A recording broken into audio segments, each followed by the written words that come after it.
Thank you, Andras, and everyone for having me today. My name is Chris. My partner, Angela Parker, isn't with us at the moment, so I'm going to wing it. I'll do her part too. But she is here. You'll meet her after. I have a question, though. When I say binge watching, do you ever binge watch a show? Does that translate into Hungarian? What's the phrase in Hungarian? Ezt nem tudom, hogy kifejezés van-e, de ez arról szól, amikor mondjuk például egy teljes tévésorozatot DVD-n egy hétvége alatt megnézünk, ha jól tudom. So it's like watching a TV series in one over a weekend, no? Yeah. You do that? How many people have done that? Okay, good. What's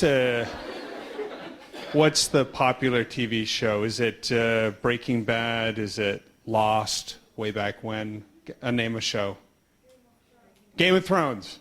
Awesome show.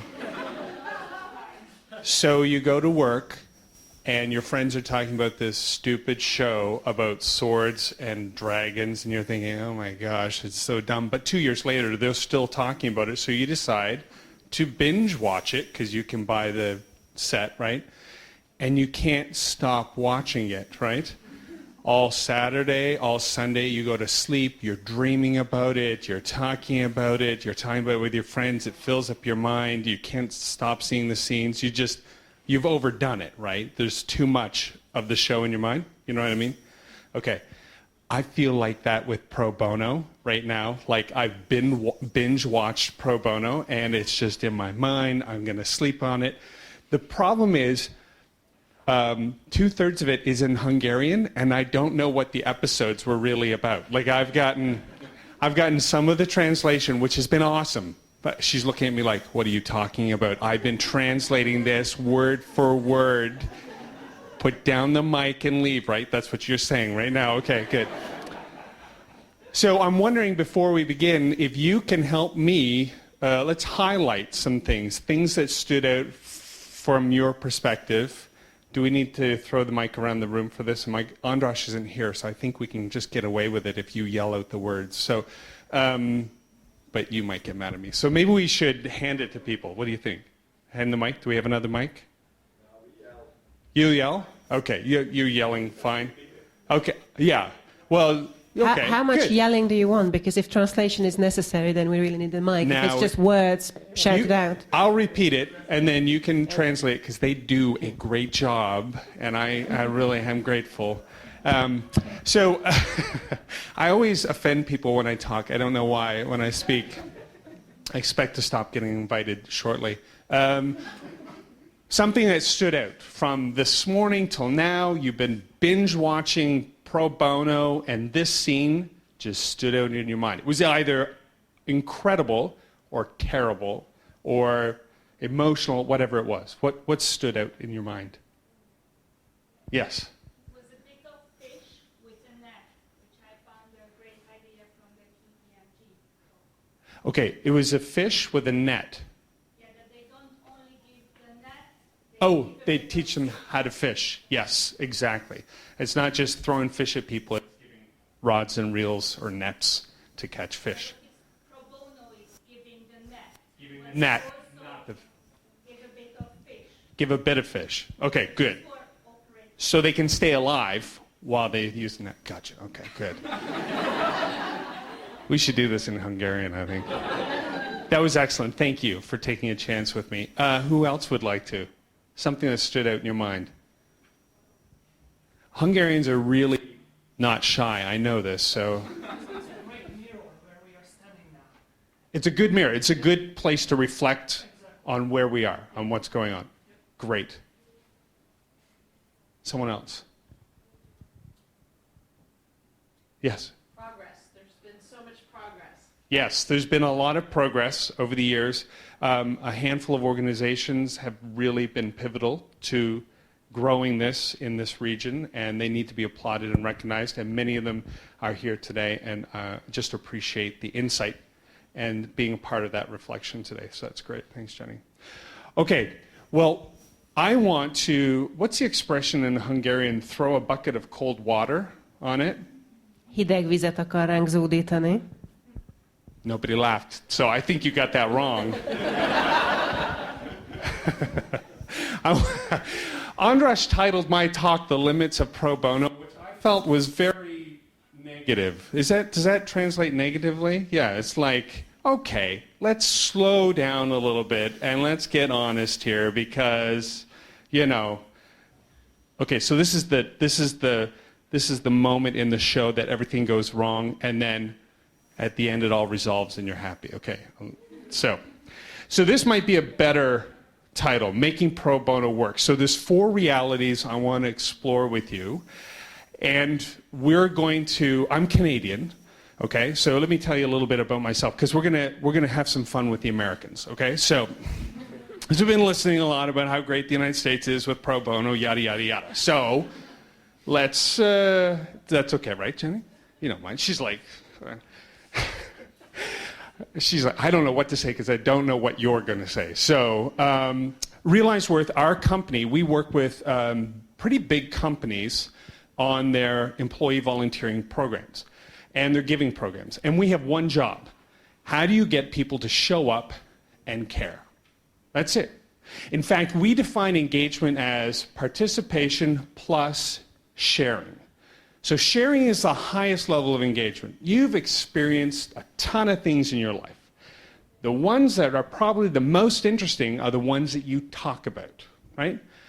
The stuff, well, maybe there's some embarrassing stuff that you never talk about, so that's in its own category. We are not talking about that stuff, but we're talking about the kinds of things that are so interesting or awesome or impactful that we talk about them with our friends and with our family, with our spouse, with our colleagues. We talk about them. So engagement is more than just participation, more than just showing up and doing it.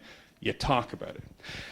And at Realize Work, that's what we try to do. And we do it with some pretty big companies, like Walmart's a client, Apple's a client, Microsoft's a client, so we'll talk about them in a second.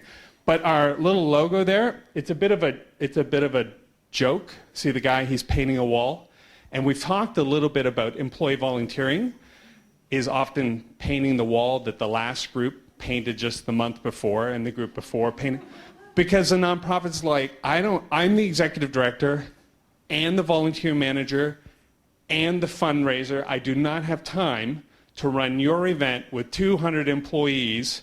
I'm glad you all got t-shirts and came out today, but let's just paint a wall. And you guys can feel good about it and leave. Okay, so we think that it's not bad to paint walls. That's good.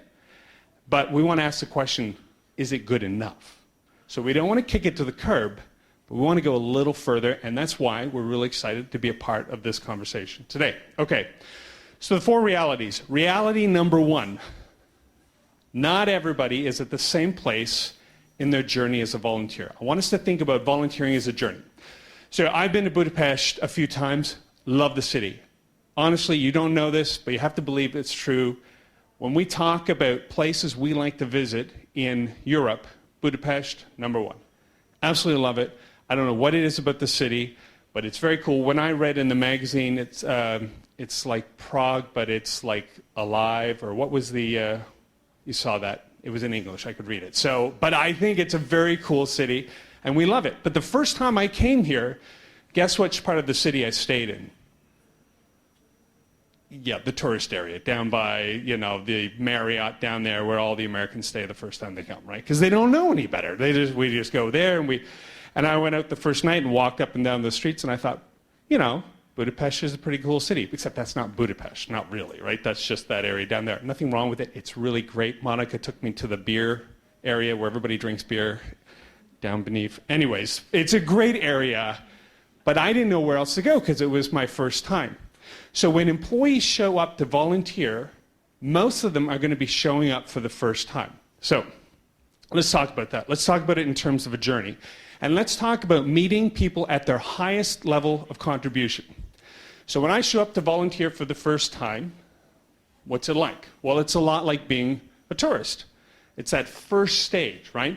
So I don't know where to go or what to do. I get on the tourist bus. I go to the tourist hotel. I eat at the tourist restaurants. They're overpriced. They all serve goulash. It's not as good as some of the other areas, right? You know what I'm talking about. And when people show up to volunteer for the first time with the event that you're running, most of them have never done it before. So guess how many Americans volunteer. We're going to make this interactive because it's 4:15 and it's warm and we've been binge watching. So how many Americans volunteer? And Americans cannot answer. Just guess. It doesn't matter if you're right or wrong, really. It's just for interaction. What's that?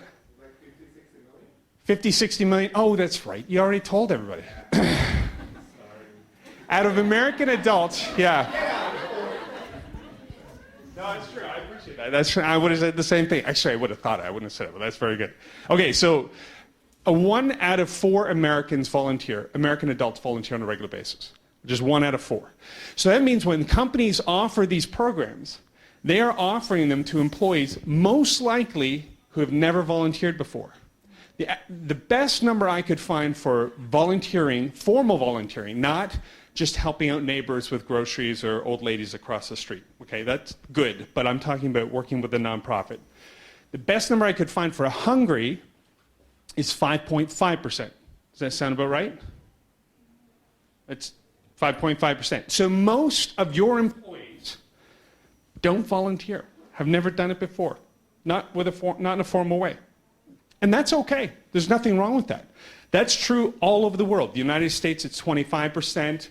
Canada, it's a little lower. Australia, it's a little higher. UK, it's a little lower again. That's just normal.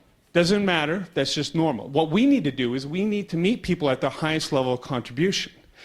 And that means when you've got only 5.5 people out of 100 who've ever volunteered before, and you show up with a pro bono opportunity to volunteer for 6 months, every Tuesday for 6 months, guess what they're going to say? Are you crazy? Or I don't understand. It's a bit like showing up on a blind date with a prenup. Do you know what a prenup is? A prenuptial agreement? That gets a much bigger laugh in the United States. Okay. It's either people do not go on blind dates or there are not many prenups. It's like a marital contract before you've even gone out for dinner or a movie or anything.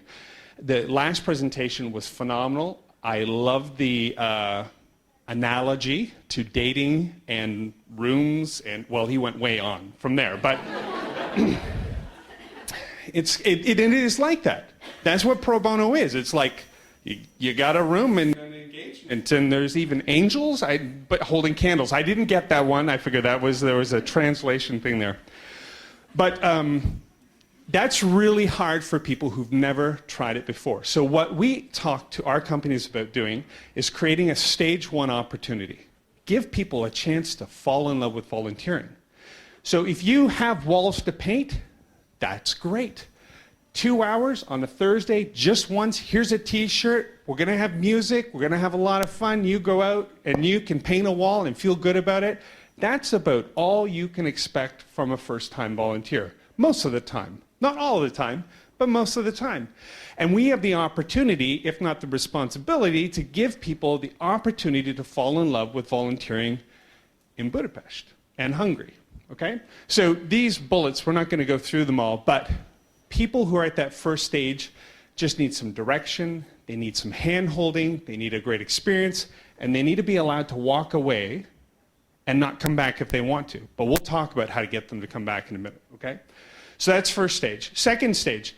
Second stage is if I like Budapest and I keep coming back, I don't stay down in that area near the Marriott. Now I kind of have cool places that I like to go. There's a restaurant by the Opera House that I really like. We went there last night. They were closed, I guess, because it's Sunday or something. Anyways, there was no parking. It was really frustrating. That doesn't matter. It just means that I wouldn't have known to look for that when I first came, but now I do, because I'm a bit of a second stage person. I actually follow your politics. I know there were some marches and protests here lately for some political reasons. We don't need to get into that, but it's all very interesting to me. I may not follow it for all of your neighbors, but I do like this area, and so it's interesting to me. So I'm a little bit like a second stage person, a traveler. And travelers, if they keep coming back to volunteer with you, they're after something. First stage, it's like casual curiosity. I just showed up. And I'm extrinsically motivated. You know what I mean? I'm not intrinsically motivated. Second stage is a bit more like being intrinsically motivated. I may not know why I'm coming back, but it's meaningful discovery. So I go past casual curiosity to meaningful discovery. And now I'm after something, and I don't know what that might be, but I think there's something that I'm getting out of this that's ringing my bell of interest to me, okay? So that's second stage. So in stage 2, we need to, in stage 1, if we give people a great experience to fall in love with volunteering, in stage 2, we give them more opportunities for leadership or responsibilities. And this is where we'll find people starting to respond to the invitation to go a little further, a little longer, and this is where pro bono becomes a viable option for people. Now, 70% of the people who will come to your volunteering events, whether it's painting walls or you have the Humane Society here, you look after dogs. In North America, one of the first things they do is they make you pick up dog poo. It's boring, it's not really that interesting, but if I really like dogs, I'll keep going back and I'll find more interesting things to do, and maybe I'll just organize everybody picking up dog poo or something like that. But stage 2, that's you need to give them more development and leadership, because stage 1 is 70%, stage 2 is about 25%, roughly. Stage 3, it's about 5%. Now stage 3, if the first group's like a tourist, second group's like a traveler, this group's like a guide. And the guides are people who will take you around, show you around, they're collaborative, they have found something that is a part of who they are, it's intentional alignment, they're into it, and they talk about what they're into. Now, all of us are into something, you know, I don't know what it is, a hobby, a TV show, Game of Thrones, something. You tend to talk about what matters to you, right? It's a human condition. We can't stop talking about what matters to us. Most of the time we like talking about ourselves because I matter to me. But stage 3, if I found something that I like to do in the community and I like to volunteer, I talk to people about it. I like to get them involved. It's collaborative. And stage 3 people are the kind of people who we want leading our programs. So stage 1, we provide a great experience. Stage 2, we provide opportunities for leadership. Stage 3, we ask them what we should be doing. Stage 3 people have already got connections in the community. We talked about network earlier today. They've got the network, they know the nonprofits, and they can provide the leadership. They're hard to find, but if you find them, they don't quit. They keep showing up. You don't have to remind them. You don't have to convince them, because they believe in it fundamentally. Now, if we support the leadership of stage 2 and stage 3 people, giving a great experience to stage 1, we can stay focused on a shared goal. So that's the model there, okay? So tourists, travelers, and guides. Look for your guides and your travelers, and they are the ones who can be pro bono people for you, but they will also go further to develop other people around them. Now, this gets us to transformation. So let's talk about this. This is reality number 2. Oops, I went too fast. Come on, go back. There we go. Transactional versus transformational. I'm going to paint a picture for you. And this picture is, let's say you do volunteering. Let's say I am going to volunteer for the first time at my company. And my friend Bill has asked me to volunteer for 14 times over the past year. This guy, he just never stops. He's like a dog on a bone. Does that expression make sense? Dog on a bone. And so the 15th time he asked me to volunteer, I didn't have coffee or something. I just was like, okay, fine. And I couldn't believe I said it when I said it. But now I'm committed and I got to go to this thing. And I said, okay, Bill, what are we going to do? And Bill says, well, we're going to go paint this place. He said something about helping youth and a bunch of other things. And he said it was 2 Saturdays from now. So I take out my phone and I set my alarm because I know I'm going to forget. And sure enough, Friday, 2 Fridays from now, my alarm goes off. I'm like, what? Oh, I got to go do that thing with Bill. I can't believe I said yes. So I set my alarm for the next morning. I get up, and I'm still late. I get out of the door. I put on my paint clothes because I know we're painting or something. I go by Costa Coffee. Huh? Not Starbucks, Costa. I go by Costa. There's always a line, and they don't just have drip coffee, they have good coffee, so I have to wait for my coffee, which means I'm late. By the time I get there, I get a parking spot. It's hard to find good parking spots in Budapest, I have to tell you. And so I walk up the door, and I'm 15 minutes late. A guy I don't know answers the door, but he's part of my company because he's wearing the T-shirt, and I say, hi, is Bill here? And they say, Bill, yep, I'll get Bill. So Bill comes forward. I said, Bill, I'm here. Sorry I'm late. Take a sip of coffee. He's like, no problem. Here's your T-shirt. I give him my coffee cup. I put on my shirt and I say, what should I do? And he says, well, we're painting. Okay, so in this picture, that's me. I'm the girl. Okay, so so that's me. And I say, sure. Okay, so I'm gonna paint. That's actually Kelly. She's on our team. But what should I do? And he said, well, why don't you tape the stairs so we don't paint all over the stairs? And I said, okay. So I start taping the stairs, and then I'm done that, and I go back and I say, Bill, what should I do? And he says, well, why don't you wash the windows in the living room, because we're going to do that too. So I do that. And I meet a couple people, and every 20 minutes, I'm doing something, and I'm talking to this person or that person. And then about 11:30 or 11:45, I'm like, ooh, this has been a long 2.5 hours. Okay, so I'm going to go. So I find Bill. I say, I got to go to a lunch thing. And Bill says, thanks for coming. So he says, keep the T-shirt, thanks a lot. I go down, get in my car, drive away, and I go to lunch. And that is a normal corporate volunteering event, right? There's nothing wrong with that. It's fine. We get some stuff painted for this place. It's awesome. But here's an alternative storyline. So let's say I'm at this company, and Bill asked me 14 times to go volunteer, and I say no, but on the 15th time I didn't have coffee, so I said yes, or for some reason. Anyways, I can't believe it. He tells me where I'm going to go. He follows up with an email, and now I'm probably driving the translator nuts because I'm talking so fast, but I'll slow down a little bit. Sorry. Okay, so I set the alarm, and sure enough, 2 Fridays from now, I forget.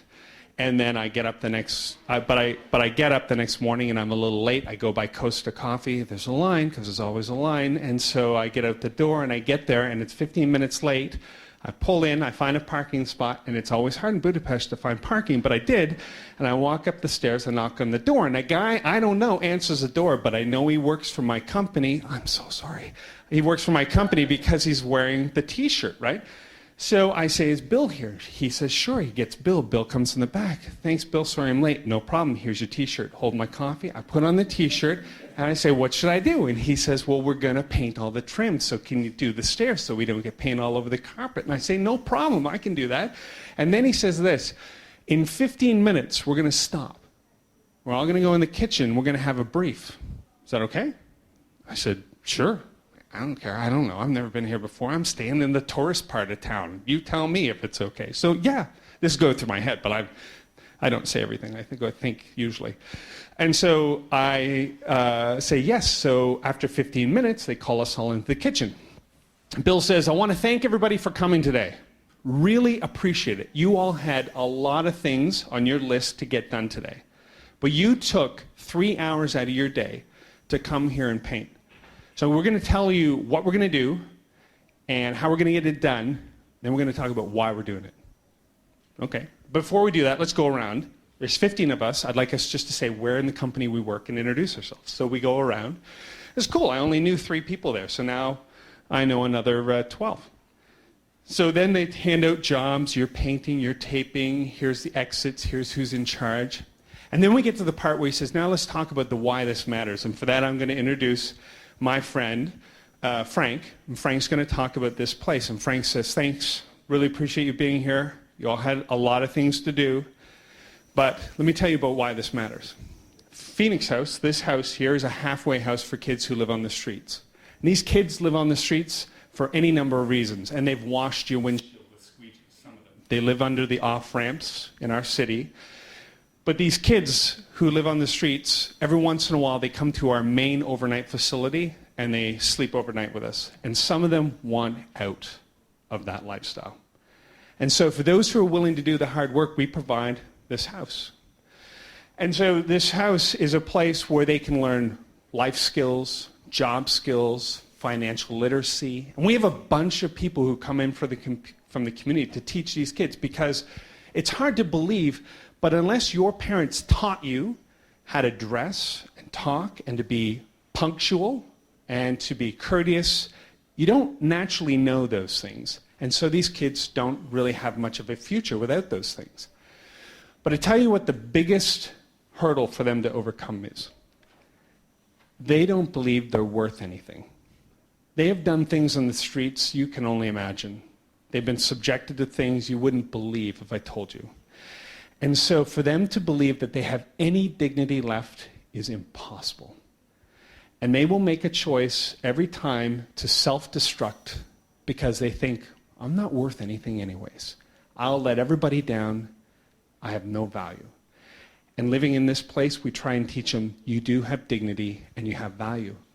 So part of that is teaching them how to look after the house, but the other part is keeping the house in great condition. So we get volunteers in to paint trim and build the back deck and help with shingling while they're out doing their other financial literacy studies and whatnot. And we tell them, look, you may not know any of these volunteers who came in here, but they came in because they believe in you, because they believe that you're not destined to live in the street and to drink yourself to death. They believe you've got options, and we do too, and I hope you believe you've got options.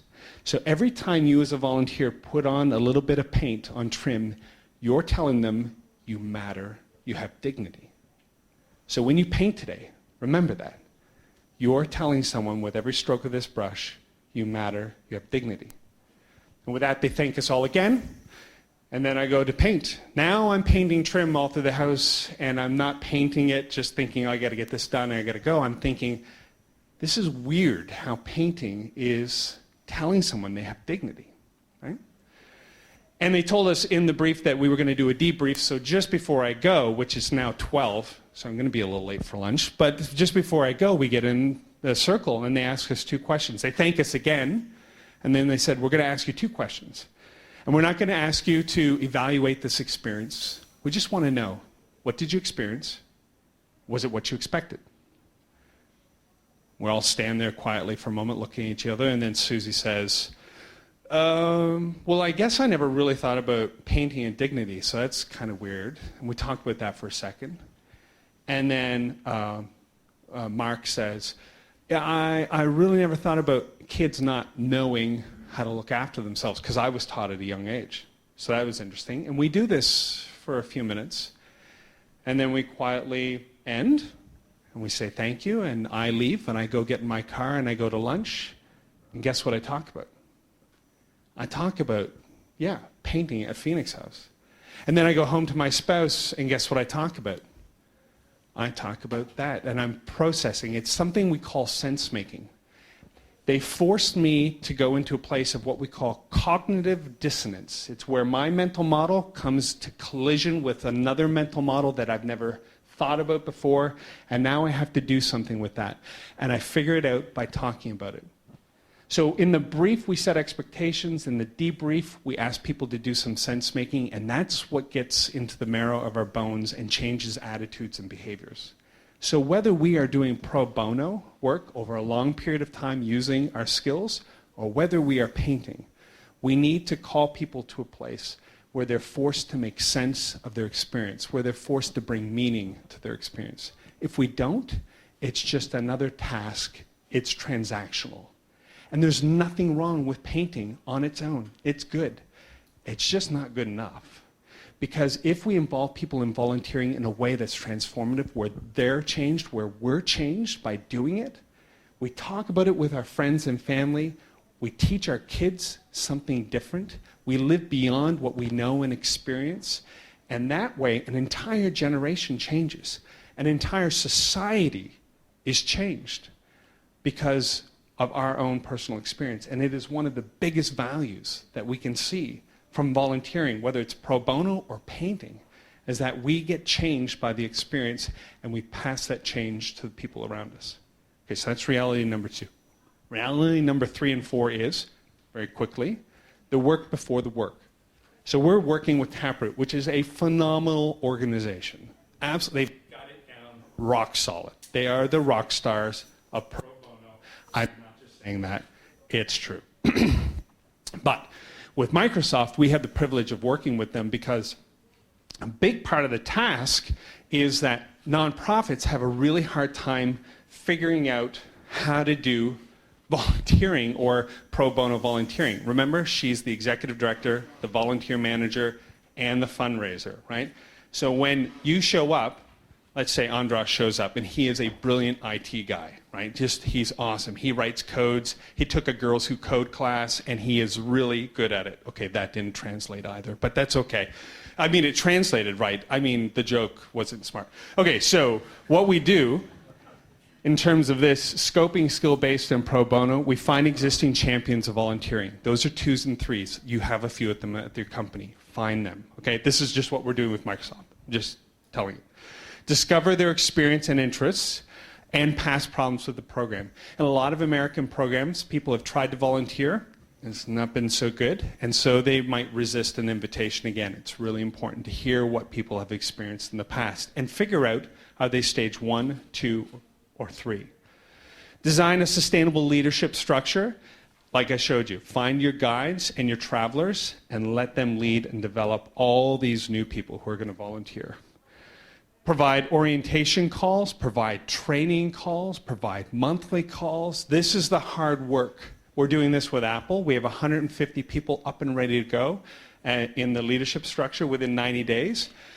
I think it probably represents individually almost 1,000 hours of phone calls. We haven't been on the phone for 1,000 hours, but there's been so many people, it might have felt like 1,000 hours. But this is the hard work that needs to be done, ongoing conversations. Now, if you try and do this with stage 1 people, they're going to think you're crazy because they have not fallen in love with volunteering. But if you do it with travelers who are looking for more, and you do it with guides who believe in it, you can get them involved to that level.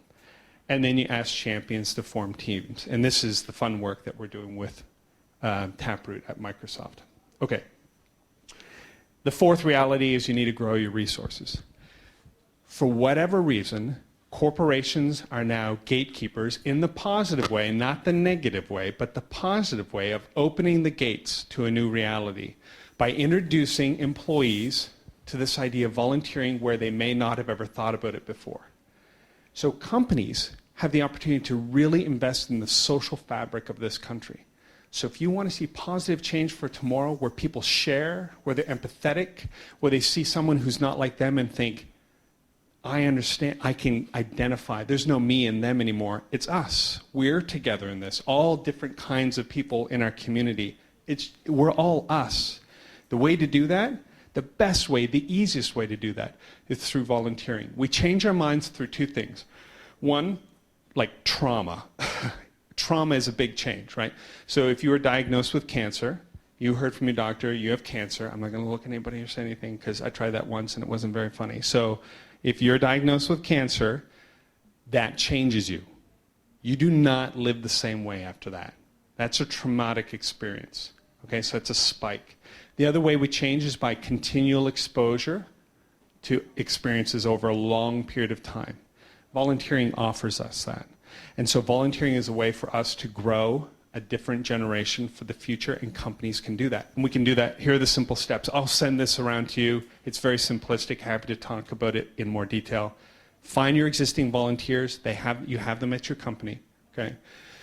Find employees who are volunteering on their own time or in your program. Create some sort of governance framework to support your 3s and your 2s. Do all the orientations, let them know what's going on, provide the training. We give a lot of this stuff away on our site for free. Taproot has a lot of great resources. Develop a playbook. You know, the brand Timberland, has anybody heard of Timberland? Okay. Timberland gives away on their site a playbook for how to do volunteering at your company. It's absolutely free. IBM gives away modules for how to do skill-based volunteering on their site. It's absolutely free. You can provide training for online tools if you were going to do that, and then you pilot your idea. Okay, so these are kind of part of it. It doesn't matter so much. I'm more interested in just seeing what you think, because out of everything I've said, this is the most important part. The why of volunteering. Why are we doing it? Why are we doing this? Why does it matter to the company, to the community, but why does it matter to you? Okay? And not tell people why, but create some space where they can figure that out for themselves. Okay, so I covered a lot. I just wondered if we have a couple seconds, or is our next presenter here and we need to move on? Yes? Yes? Okay. It's back and forth. Yeah? You want to ask a question? Okay, so Q&A time. Yes. I forgot Carry on. one thing, and I don't think it matters too much, but Impact 2030, we're going to cover it in more detail tomorrow anyways, but it's an initiative to promote corporate volunteering around the world. We'd love to see 400 million employees over the next 15 years who've never volunteered before out in the community volunteering, and these are the companies and organizations who have signed on. But we'll be covering more about that tomorrow, so we'll take the Q&A instead.